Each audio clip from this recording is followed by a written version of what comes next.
दोस्तों G7 की meeting में मोदी जी गए थे, ट्रम्प भी पहुंचे थे। इनमें क्या बात हुई इस पे भी चर्चा करेंगे और इजराइल ईरान युद्ध पे भी थोड़ा चर्चा करेंगे और चर्चा करेंगे पाकिस्तान को लेके भी। पाकिस्तान न्यूज़ ऐसे आ रही है कि ट्रम्प ने आसिफ मुनीर को बुलाया है लंच पे, तो चर्चा का विषय तो है क्योंकि पाकिस्तानी बड़े खुश हैं कि देखो हमें ट्रम्प ने बुलाया है।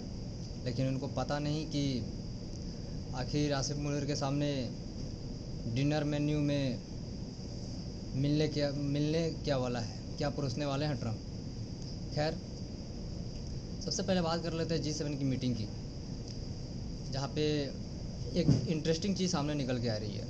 दरअसल मैंने एक वीडियो बनाया था जिसमें बताया था नरेंद्र सरेंडर वाला, आपने तो सुना ही है, राहुल गांधी ने कहा था। अब इसमें कुछ चीज़ें निकल कर सामने आ रही हैं। दरअसल जेडी वेंस का एक बयान आया है जो मोदी जी क्लियर किए हैं। जब ये ऑपरेशन सिंदूर हुआ था तो सब लोगों ने कहा था कि ट्रम्प से बात हुई, मोदी जी की ट्रम्प से बात हुई, तो ऐसा कुछ नहीं है। आज ये बातें सब क्लियर हो रही हैं। पहले तो मोदी जी भी इस पर कुछ बोले नहीं थे, चाहे ऐसा कुछ था नहीं कि बात किससे हुई या नहीं हुई, किसी को पता था नहीं। बस जिसके मन में जो आ रहा था उसका कयास लगाया जा रहा था। दरअसल G7 की मीटिंग में मोदी जी पहुंचे थे, ट्रम्प भी पहुंचे थे। हालांकि वहां पे इनके बीच में बात हो नहीं पाई। मैं पहले ही वीडियो में बताया था, वो बात इसलिए नहीं हो पाई कि ट्रम्प तेज़ी में थे इजराइल ईरान युद्ध को लेके। उसके बाद वो पहुंच गए अमेरिका और उन्होंने बात फ़ोन पे की। उन्होंने कहा मोदी से मुझे बात करनी है और फ़ोन पे बात की और ये बात लगभग 35 मिनट हुई, जिसमें बहुत सारी चीज़ें थी जो अब क्लियर हुई हैं। सबसे पहली बात कि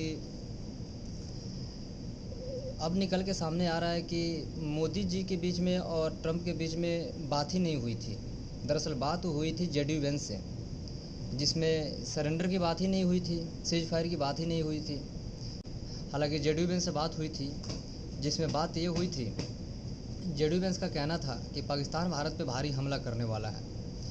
तो वहाँ पे मोदी जी ने कहा था कि ठीक है, हम भी तैयार हैं हमले के लिए, वो जितना करेगा उससे 2 गुना हम ज़्यादा करेंगे। बात यहीं पे ख़त्म हो गई। फिर समय बीतता गया, बहुत सारे एजेंडा चले, अपोजिशन ने भी जो मन में आया वो ट्रोल किया, वो सब तो आपको पता ही होगा। मैंने भी एक वीडियो बनाया था नरेंद्र सरेंडर वाला, जो राहुल गांधी का बयान था। ट्रम्प ने भी बहुत जगह बोला था कि मैंने सीज फायर करा दिया। हालांकि अब ये सब जलील हो गए, सब झूठा साबित हो गया। ये 35 मिनट की बातचीत में मोदी जी ने कहा कि दरअसल एक तो पहली बात कि 9 मई के बाद ये पहली बार उनसे बात हुई थी इस पूरे कॉन्फ्लिक्ट में ट्रम्प से। उसमें भी नरेंद्र मोदी ये क्लियर कर दिए कि ऑपरेशन सिंदूर अभी रुका नहीं है। दूसरी बात, हमें किसी थर्ड पार्टी का हस्तक्षेप चाहिए नहीं, यानी कि हमें किसी तीसरे की ज़रूरत नहीं है। हमारे समझौता के लिए हम काफ़ी हैं, इनफ हैं। और ऐसा तो है नहीं कि इनकी पर्सनल बात हुई तो मीडिया में आने वाली नहीं है। मोदी जी अभी फ़ोन पे बोले, यही बात वो बोलने गए थे G7 की मीटिंग में, वहाँ पे भी बोलते, तो ये तो सामने आनी ही थी। जहाँ पे इन्होंने क्लियर कर दिया, जेडी वेंस ने खुद एक्सेप्ट किया कि हाँ हमारी बात हुई थी, और मोदी जी ने खारिज कर ही दिया कि हमारी बात ही नहीं हुई थी। खैर, ये चीज़ तो अब क्लियर हो गया कि जो लोग कह रहे थे नरेंद्र सरेंडर, वो चीज़ अब वो पूरा ख़त्म हो गया। कहीं ना कहीं ट्रम्प भी झूठे निकले, उनकी भी बेइज्जती हुई है। हालांकि जब ये G7 की मीटिंग ख़त्म हुई थी तो ट्रम्प ने इनवाइट किया था नरेंद्र मोदी साहब को कि कहीं मीटिंग के बाद आप अमेरिका होते चलिए, घूमते चलिए। हालांकि इन्होंने मना कर दिया।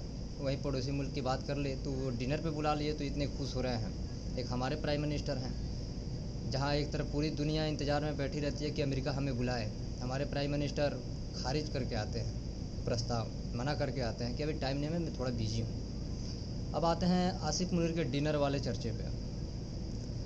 दरअसल पाकिस्तान वाले बहुत खुश हो रहे हैं कि हमें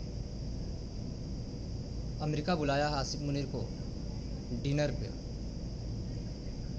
तो भाई एक बात आपको समझनी होगी, आपको पता है डिनर में उनको क्या परोसा जाएगा? ईरान। आसिफ मुनीर जो गए हैं डिनर पे अमेरिका, दरअसल ट्रंप इसलिए उन्हें बुलाए हैं। डिनर मेन्यू में उनके सामने ईरान परोसा जाएगा। ये चीज़ तो क्लियर नज़र आ रही है, आप लोग को नहीं आ रही है लेकिन हमें आ रही है। बताता हूँ कैसे। सबसे पहला बात कि ये जो सैयद अली खamenei, सैयद अली खamenei, इनका नाम मैं थोड़ा मिस कर जाता हूँ। इनको तो सबसे पहले बात कि अमेरिका बोला था कि अनकंडीशनल सरेंडर चाहिए, कि यानी कि कोई कंडीशन नहीं रहेगा, आप सरेंडर करो तब ये युद्ध रुकेगा। हालांकि जब अमेरिका का सामने से ऐसा डायरेक्ट उन पे वार आया, मतलब कहने का मतलब उनका कहना था कि हम सैयद अली खamenei को हम छोड़ेंगे नहीं, उनको सरेंडर करना पड़ेगा। तो कहीं ना कहीं उनको पता चल गया था कि अब मैं टारगेट हो चुका हूँ, मैं छुप नहीं सकता। तो उनका एक बयान आया है, यानी आज से 2 दिन पहले तक जो ईरान कह रहा था कि इस जंग को ख़त्म करना है, इसे ख़त्म कीजिए, अब वो भी खुल के सामने आ रहा है। दरअसल पब्लिकली सैयद अली खamenei का एक बयान आया है, उन्होंने भी जंग का अपने तरफ से ऐलान कर दिया है। उन्होंने भी बोल दिया है कि अब हम भी रेडी हैं। तो सिचुएशन ऐसा बन गया है कि कभी भी हमला हो सकता है, या तो अमेरिका ईरान पे कर दे या ईरान अमेरिका इजराइल दोनों पे कर दे, क्योंकि खamenei के बाद से तो ये निकल के सामने आ रहा है। इससे पहले वो अभी शांत था, लेकिन अब वो भी सामने से बोल दिया है फुल फ्लैश्ड वार का। पहले थोड़ा सा एक था कि 2 देश से अमेरिका और इजराइल एग्रेसिव है, लेकिन वो पीछे हट रहा है। लेकिन अब कुछ सिचुएशन चेंज हुई है। चेंज क्या हुई है, उसके बयान के बाद एक बैलिस्टिक मिसाइल भी उन्होंने मारा है इजराइल पे, सुपरसोनिक, और वो इतनी एडवांस है कि उसका कोई तोड़ नहीं है, कोई डिफेंस सिस्टम उसे रोक नहीं सकता। वो मिसाइल उन्होंने मारा है। अब इससे जो अमेरिका अभी इजराइल के पीछे बैकबोन बन के खड़ा था, वो बस एक मौका तलाश रहा था कि इस जंग में मैं घुसूँ कैसे। अब उसे वो चांस मिल गया, अब मौका मिल गया है। अब सिचुएशन ये है कि कभी भी बड़ा अटैक हो सकता है, या तो ईरान इजराइल पे करे, अमेरिका पे करे, या अमेरिका कर दे ईरान पे। सिचुएशन ऐसा आ गया है। कहने का मतलब ये है, या तो ये ईरान को ख़त्म करे, वरना ईरान इनको ख़त्म करेगा। ऐसा बताया जा रहा है कि 2-2.5 हज़ार के आसपास मिसाइलें हैं उनके पास, ईरान के पास, और उन्होंने अभी 400 ही इस्तेमाल किए हैं। और सैयद अली खamenei जो नाम बताया था मैंने अभी, वो कहीं अभी छुप के बैठा था, लेकिन उसका बयान सामने आया है। अब इसमें आसिफ मुनीर को क्यों बुलाया गया है, इस थॉट को थोड़ा कनेक्ट करते हैं। सबसे पहला बात आप समझिए, ईरान का बॉर्डर लगता है पाकिस्तान से, और पाकिस्तान कहीं ना कहीं जाके ईरान की तरफ से पहले बोला था, बाद में वो पीछे हट गया, मुकर गया। तो कहीं हो सकता है कि पाकिस्तान को बुलाया ही इसलिए गया है कि उसे बताया जाए कि तुम्हें क्या करना है। जहाँ तक मैं इन चीज़ों मतलब इन्हें कनेक्ट कर पा रहा हूँ, तो मेरे समझ में तो बस यही आ रही है बात कि अगर ईरान सरेंडर नहीं बोलता है तो इनको पाकिस्तान के रास्ते और पाकिस्तान का इस्तेमाल करके इनको मजबूर किया जाए या मारा जाए, जिसमें पाकिस्तान का इस्तेमाल हो। जैसे ये अमेरिका बार बार पाकिस्तान को अपने इशारों पे नचाता है। ये लोग जो कूद रहे हैं कि लंच पे गए हैं, डिनर पे गए हैं, डिनर पे बुलाया है, दरअसल पाकिस्तान को बुलाया ही इसलिए गया है, पाकिस्तान को बुलाया ही इसलिए गया है ताकि वो उनका एयरबेस, उनकी सैन्य ठिकाने जो बॉर्डर शेयर करते हैं ईरान से, वो सारे संसाधन का बढ़िया से इस्तेमाल कर पाएँ ईरान के ख़िलाफ़। आज शाम के ही टाइम में एक बम ब्लास्ट भी हुआ है, तो कहीं ना कहीं वो पाकिस्तान में हुआ है बम ब्लास्ट, जिसमें भारी क्षति हुई है। ट्रेन के पटरियों में बिछाया था कुछ, पता नहीं किसने ये किया था। लेकिन चीज़ों को कनेक्ट करके देखा जाए तो आसिफ मुनीर पहुँचे अमेरिका क्यों? तो एक तो ये निकलता है थॉट, और निकलता क्या है, यही बात है। अब देखने वाली ये बात है कि अमेरिका पाकिस्तान का इस्तेमाल करता कैसे है। जहाँ तक मैं इसका अंदाज़ा लगा पा रहा हूँ तो बस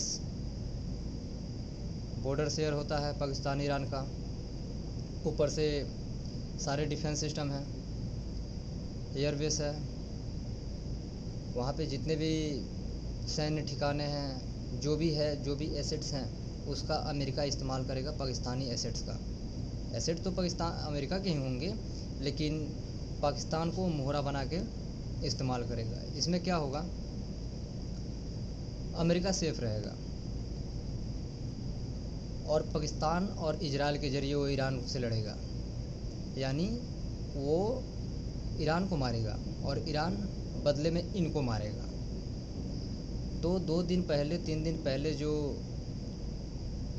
पाकिस्तान साथ देने का बात करके पलट गया था, अब तो बात यहाँ आ गई कि जिसने गले लगाया था उसने ही पीठ में चाकू घोंपा।